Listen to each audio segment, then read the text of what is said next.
Okay, now we're here at Cowboy Way Mayfest with two distinguished gentlemen, Mr. Ken Farmer. Yeah, right. Oh, Mr. Ken Farmer and Bugs Bunny.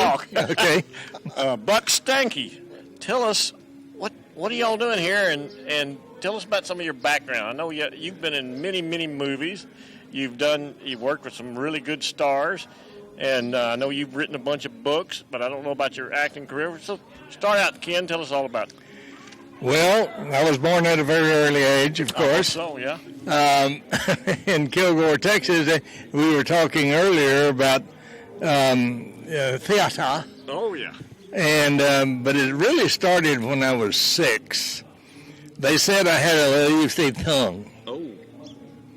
So they enrolled me in a voice and diction class. All right. And I really believe that was probably the genesis of, hey, I can be a ham and everybody likes it. So I degreed in theater and really didn't do anything but stage plays until I was 32. And I was dating a girl in Dallas, a model, and I went to the Kim Dawson agency with her a lot, and Kim would come up and say, "You've got a great look. I could get you a lot of work." Mm-hmm. And I'd look around, and it seemed like all the guys that were in her agency were little light in their loafers. Yeah. And I said, "Nah, I don't think I fit with your program, but thanks anyway." But I came in with this chick one day, and Kim comes running up and says, "You ride horses, don't you?" I said, "Well, I've been thrown off of one or two." "Yes, ma'am." Uh-huh. And she said, "We don't have anyone in this agency that can ride." Wow. And I looked at all the pictures around the wall of the guys, and I said, "I can believe that." Yeah. And so she said, "Would you?" And I had not told her I had a degree. And she said, "Would you go and audition and represent the agency for a Dairy Queen audition?" I said, "All right." Not doing anything anyway, and I had on my usual outfit, jeans, boots, cowboy hat, jean jacket. And I go in, and this is in the days before casting directors. Mm-hmm. And I walk in to the director's office, which is about the size of a cubicle. And he looked up and says, "Ooh, I love your costume." Oh, my gosh. And I got about yay far from his nose and said, "Costume my ass." And I don't know if he fell in love or got intimidated, but I get the part. And I introduced the Dairy Queen Belt Buster. Ah, Belt Buster. And they're going to pay me this kind of money to sit on a horse and eat a hamburger? You bet. I can do this. Yeah. And that was, I quit counting commercials at 270, and, I've worked with Academy Award winners and across the. I finally retired about 10 years ago, and then found out that I could write books. Okay. Buck? So I met Ken back in probably 2005, 2006, and I bugged him for about a year after I met him because he told me that he had written a script, and I said, "I'd like to read it." And he kept coming into town, and he lives about 15 miles away from me. Didn't have the script. I said, "Put the dang thing in your truck, and next time you're in town, you'll have it with you. It's not that hard." So I looked at it and said, "Hey, that's kind of good. I'll make a movie." So sure enough, we made a movie out of one of the scripts that he'd written, and then we got busy writing screenplays and teleplays, and we wrote a ton of those things. back in 2008, and we got he got a phone call or an email from one of his former Marine buddies that said, a guy that he knew from out in California who was a Marine sniper and had written this book, and he asked Ken, he said, hey, can you turn this into a screenplay for us? So she said, sure. So he sends it to us, and we get it. It's about 750 pages, 400,000 words. It's a giant book, excellent book. But why didn't you just send War and Peace? The thing was about that thick, and it was, so we cranked into it and started creating a screenplay out of it. And so we cranked out about 125 pages of a screenplay and sent it back to him in 3 months. In 3 months, and it could have done it a whole lot faster if I could type fast, but I don't anymore. So he has a buddy who is a script supervisor for Disney. That guy says, man, that is an excellent screenplay. He said, what would you change? And he goes, and the fact that he said it would take our staff 2 years to write this. I said, yeah, I know. So anyway, after we looked at each other after we sent that script in, and we said, hell, we can write a screenplay, or we can write a novel. So we wrote a novel. And we were such rookies. In 3 months. We had no idea about the writing business. And we said, okay, we got us a book. So we sent it to 3 different agencies to have them look at it for possible publications. 2 of them offered us contracts. One of us turned us down and said, I don't think it's my kind of book. I said, okay.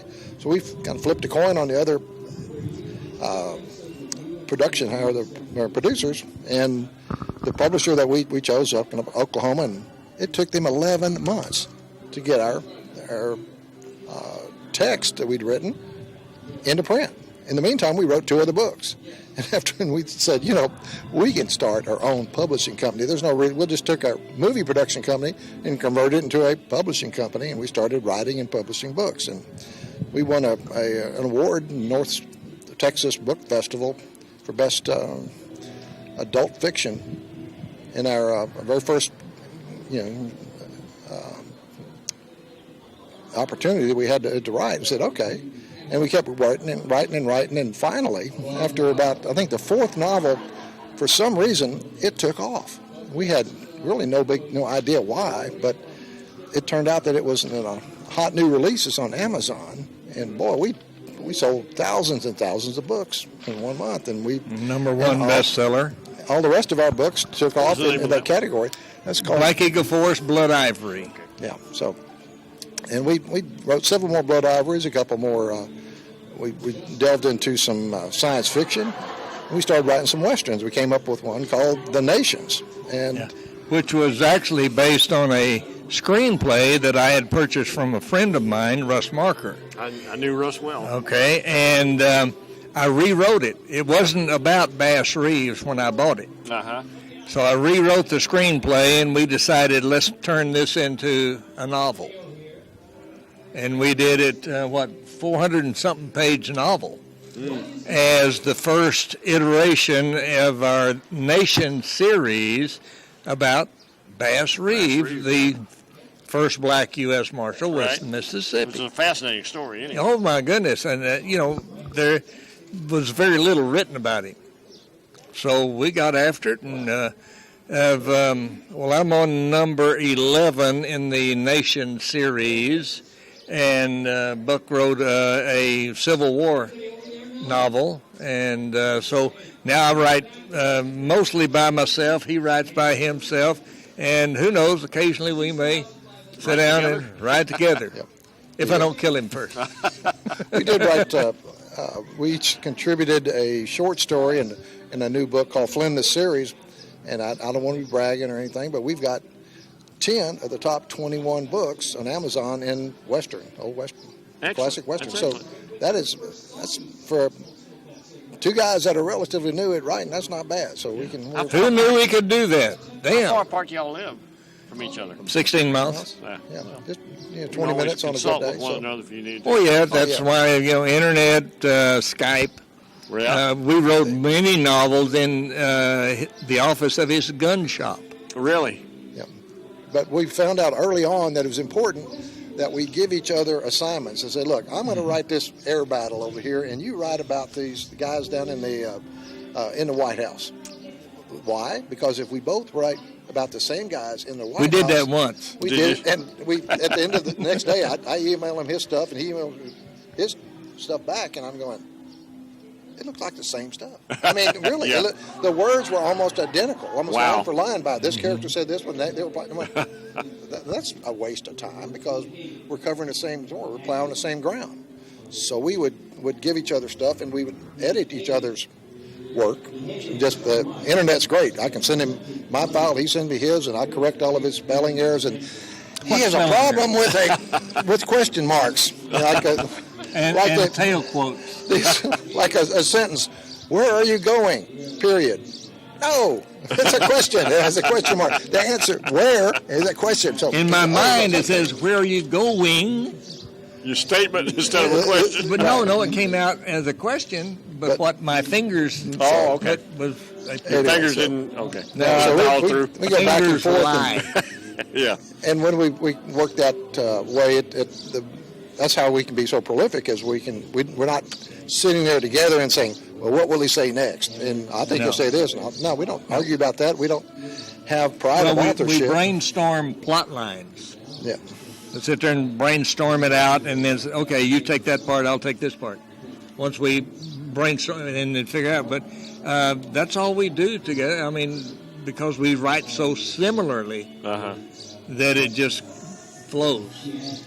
We know who the characters are and how they would react to a certain thing, and so it's we don't surprise each other necessarily with the characters and what they're doing, but we start with a story and a storyline at point A, and it ends up at Z, but we don't know where We have B, no idea how we're all going to the- get there. Yeah.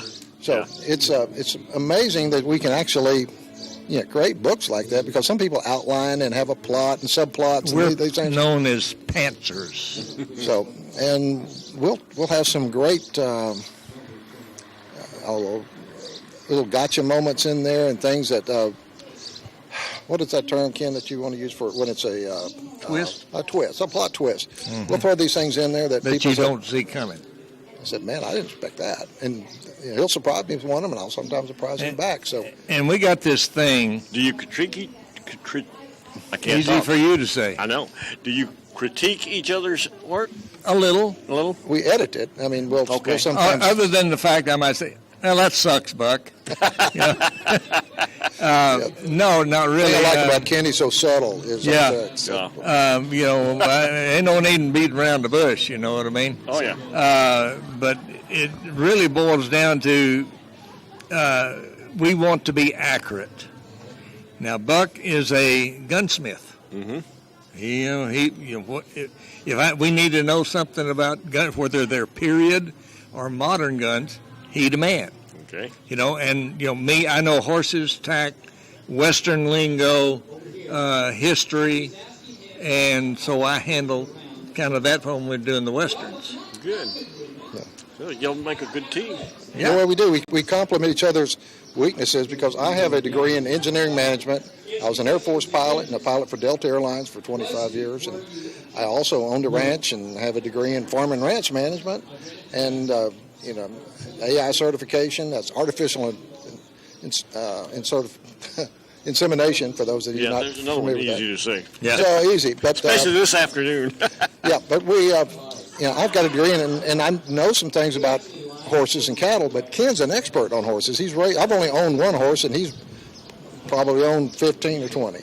And I've trained many a horse and have many a wet saddle blanket. So that's the when I have a question over a horse or how a guy is training a horse or treating a horse, or the problem with a horse, I go with him and let him fill in the lines on there, because it's a smart thing to do. So how many books totally have you written? Personally, I mean by yourself. myself, By yourself? 6. 6. How many have you? I've just written one by myself, and I'm working on a sequel to the Civil War novel. We're going back to 1863, and we're going to have Bass Reeves in the book as a slave, and we're also going to cover the part of his life in which he strikes his officer, his master, who's in a Civil War Confederate Army camp his master was a colonel in the Confederate Army. For real. Really? They had a disagreement over his colonel trying to cheat the slave, and a little whiskey and cards were involved, and Bass beat him up and left him unconscious and bloody on the floor in the tent. And then Bass decided that's probably not the best thing for a black man in 1864 to be standing around an army camp waiting to be hung in the morning at daylight. Yeah. So he headed out for the Indian Nations and escaped with a stolen horse. But spent the next 2 years living with the Cherokee, Seminole, and Creek. So learned to track and all of that. So, well, our viewers here that are watching, since they're not you have here viewers? today, yeah, we got 2 or 3. How can they get any of your books? Well, almost any direction. Go to Amazon One. Okay. And look up, Ken Farmer or Buck Stanky. Okay. All of our books are there in print, and 8 of them in audio. I do the audio books. I'm working on 2 more right now.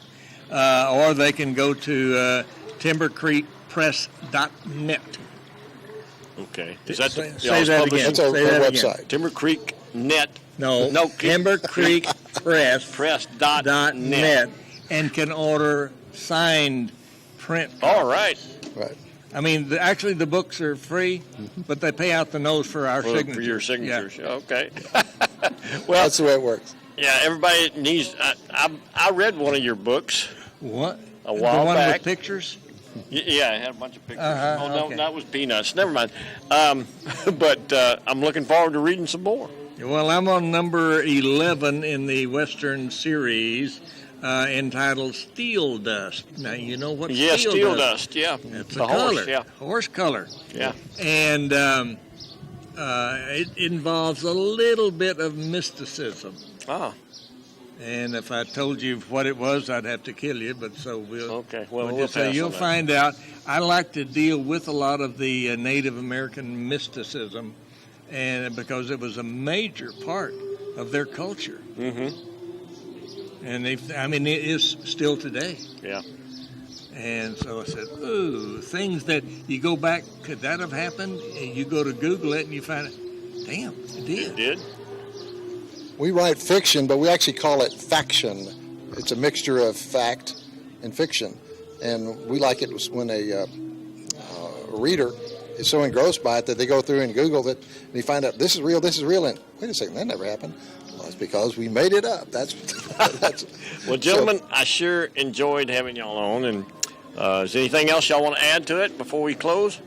No, we're just saying if you hadn't been y'all are by good? Cowboy Way, we sure did enjoy the singing in the Big Orange Drink. Right here in Ardmore, Oklahoma. In Ardmore, Indian territory. Yeah. Right. You're right. But, gentlemen, thank you very much for being. Thank you for having us. And we'll be right back. Today, I'm out here with my pal Danny Boy, and we have a message for you from the American Lung Association.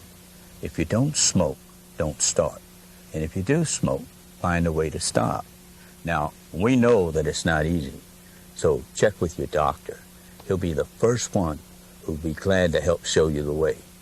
Now, for a better quality life and a longer life, stop smoking today. So, for me and Danny, to all of you, good luck, God bless, and here's hoping we see you at the Crossroads.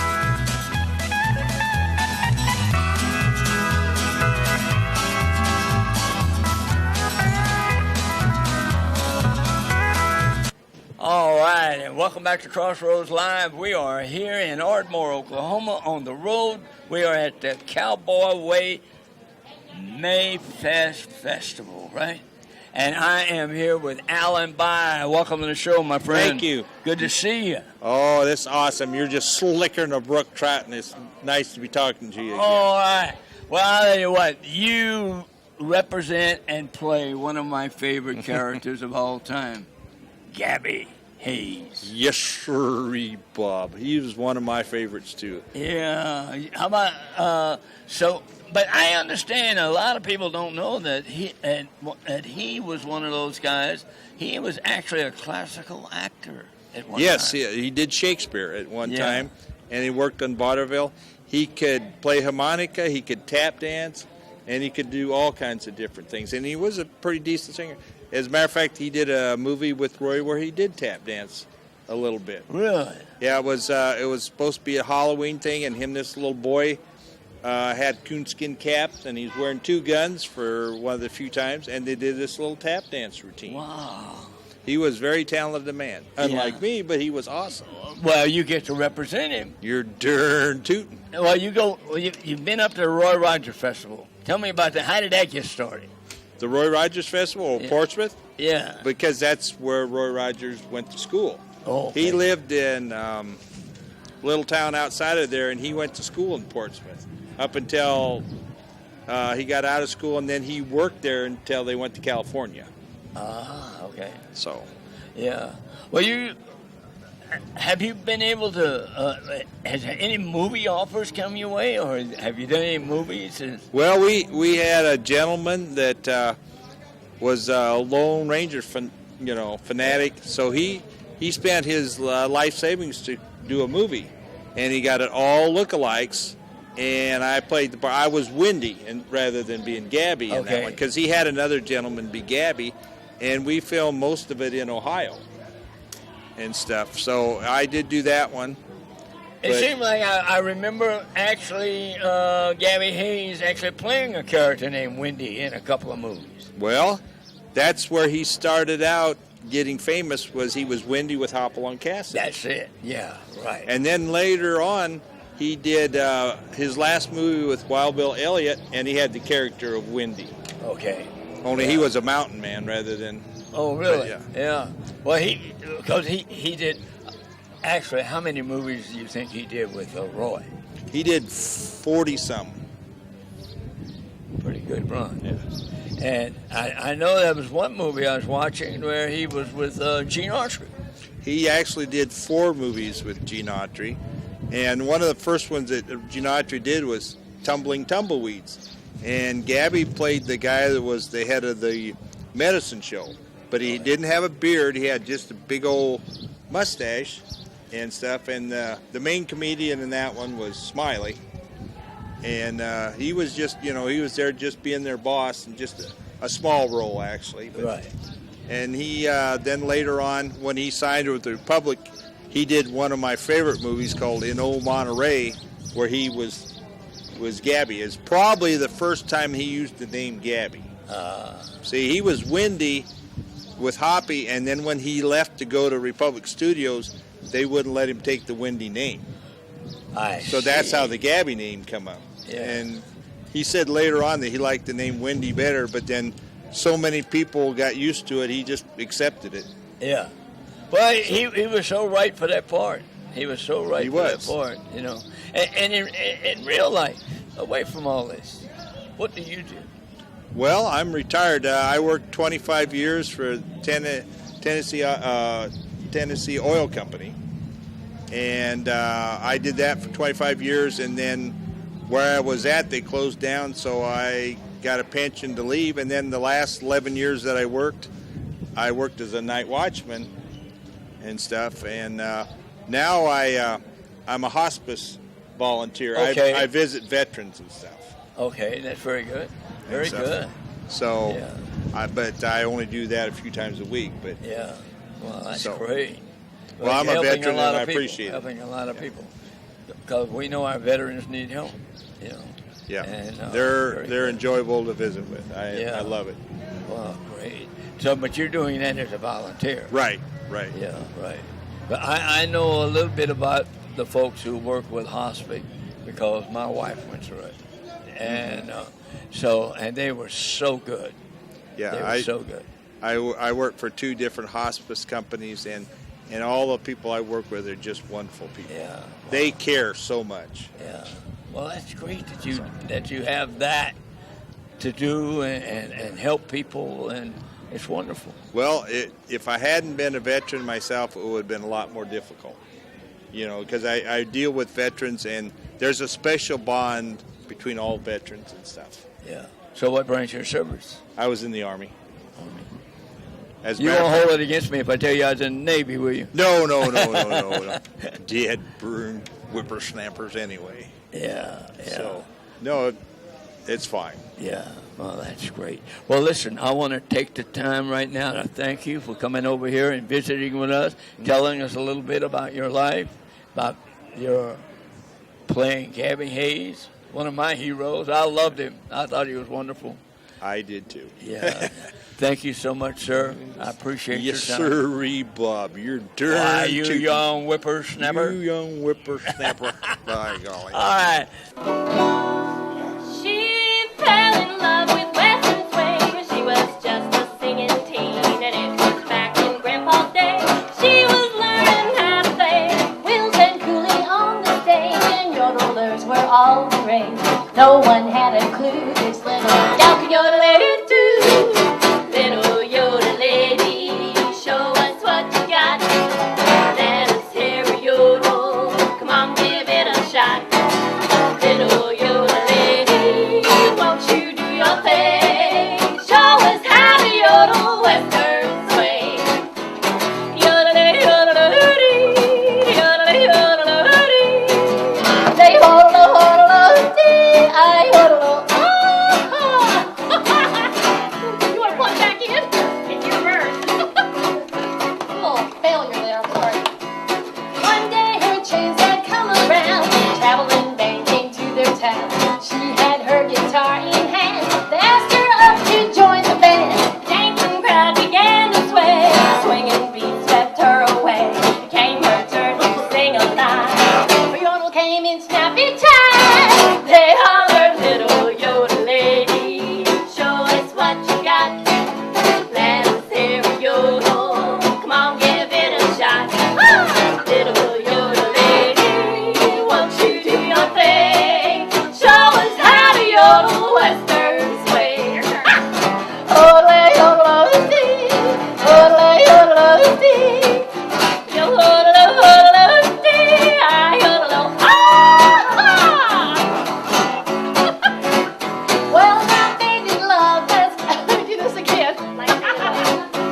Like faded love, those years are gone. The Western swing keeps swinging on. Like rhythm guitar, bunkhouse bass, puts a smile on everything. Somebody flip the yodel break, and every time it takes the cake. Now everywhere we go, they wanna hear a swinging yodel love. They holler, little yodel lady, show us what you got. Let us hear a yodel, come on, give it a shot. Little yodel lady, won't you do your thing? Show us how to yodel Western swing. Yodel, yodel-oo-dee, yodel, yodel-oo-dee, yodel, yodel-oo-dee, I yodel, ah. Yodel-oo-dee, I yodel-oo-dee, ah. Till we meet again, good luck, God bless, and we'll see you at the Crossroads. Let's go, Dan.